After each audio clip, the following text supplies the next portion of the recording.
Chapter 8 शाहिदों के पत्तर। सन 1925 में रामप्रसाद बिस्मिल, अशफाक उल्ला खां और कुछ युवा क्रांतिकारियों ने सशस्त्र क्रांति करने का निश्चय किया। धन और हथियारों की कमी थी। इसी कमी को पूरा करने के लिए रामप्रसाद बिस्मिल, अशफाक उल्ला खां और उनके साथियों ने सरकारी खजाना लूटने की योजना बनाई।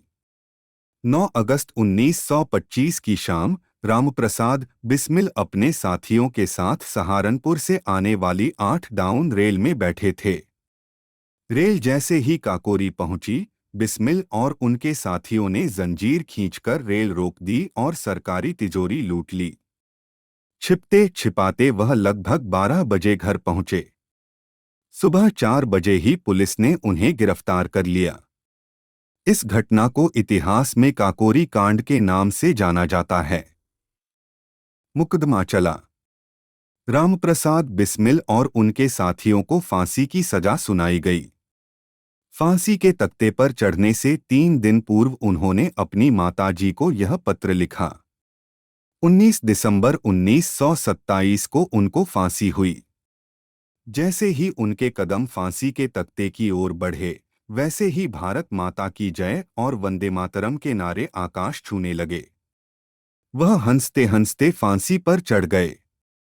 रामप्रसाद बिस्मिल तो नहीं रहे, पर उनके गीत आज भी गूंज रहे हैं। सरफरोशी की तमन्ना अब हमारे दिल में है, देखना है जोर कितना बाजुए कातिल में है। 16 दिसंबर 1927 फैजाबाद जेल। पूज्य माताजी, सादर चरण वंदना। इस संसार में मेरी किसी भी भोगविलास तथा सुख की इच्छा नहीं है।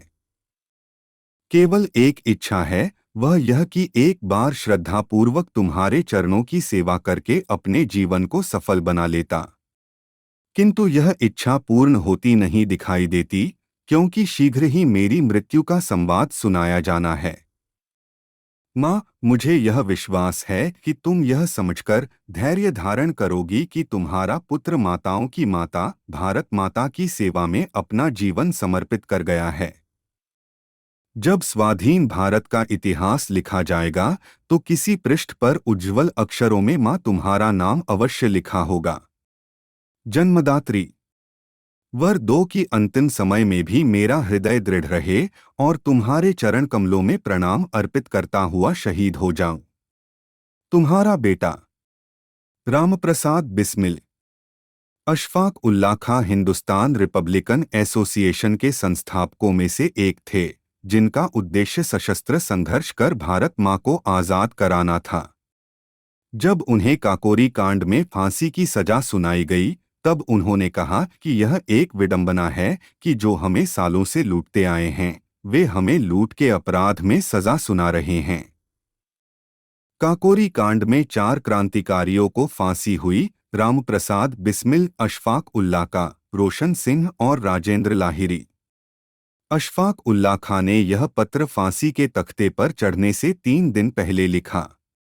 वे शब्द जो उन्होंने फांसी के तख्ते पर चढ़ते हुए बोले थे, आज भी हमारे कानों में गूंज रहे हैं। मैंने कभी किसी आदमी के खून से अपने हाथ नहीं रंगे।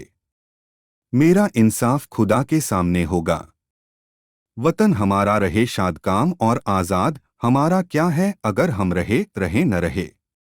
मेरे प्यारे देशवासियों, भारत माता को आजाद करवाने के लिए रंगमंच पर हम अपनी भूमिका अदा कर चुके हैं।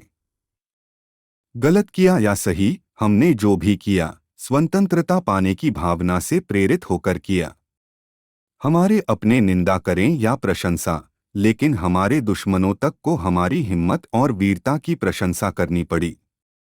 कुछ लोग कहते हैं कि हमने गुलामी को न सहा और देश में आतंकवाद फैलाना चाहा, पर यह सब गलत है।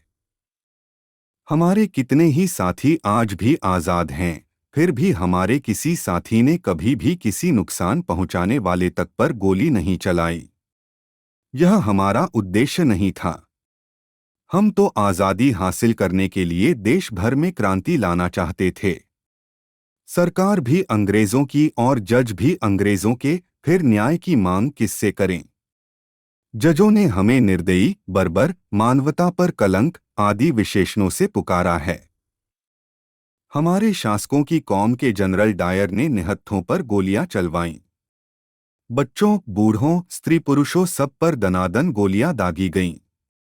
तब इंसाफ के इन ठेकेदारों ने अपने भाई बंधुओं को किन विशेषणों से संबोधित किया था? फिर हमारे साथ ही यह सुलूक क्यों?